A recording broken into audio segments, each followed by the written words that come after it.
Bawat taon pumupunta ang mga magulang ni Jesus sa Jerusalem para dumalo sa pista ng paglampas ng anghel. Nang 12 taon na si Jesus, muli silang pumunta roon gaya ng nakaugalian nila. Pagkatapos ng pista, umuwi na sila pero nagpaiwan si Jesus sa Jerusalem. Hindi ito namalayan ng mga magulang niya. Ang akala nila ay kasama siya ng iba nilang kababayan na pauwi na rin, kaya nagpatuloy sila sa paglalakad buong araw.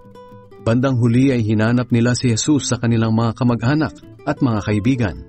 Nang malaman nila na wala si Jesus sa kanila, bumalik sila sa Jerusalem para roon siya hanapin. At nang 3 araw, natagpuan nila si Jesus sa templo na nakaupong kasama ng mga tagapagturo ng kautusan. Nakikinig siya sa kanila at nagtatanong. Namangha ang lahat ng nakarinig sa mga isinasagot niya at sa kaniyang katalinuhan. Nagtaka ang mga magulang niya nang matagpuan siya roon. Sinabi ng kanyang ina, "Anak, bakit mo ito ginawa sa amin? Balisang-balisa na kami ng iyong ama sa paghahanap sa iyo." Sumagot si Jesus, "Bakit po ninyo ako hinahanap?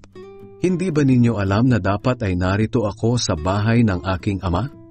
Pero hindi nila naunawaan ang ibig niyang sabihin. Umuwi si Jesus sa Nazaret kasama ng kanyang mga magulang at patuloy siyang naging masunuring anak. Ang lahat ng bagay na ito ay iningatan ng kanyang ina sa kanyang puso. Patuloy na lumaki si Jesus at lalo pang naging matalino. Kinalugdan siya ng Diyos at ng mga tao.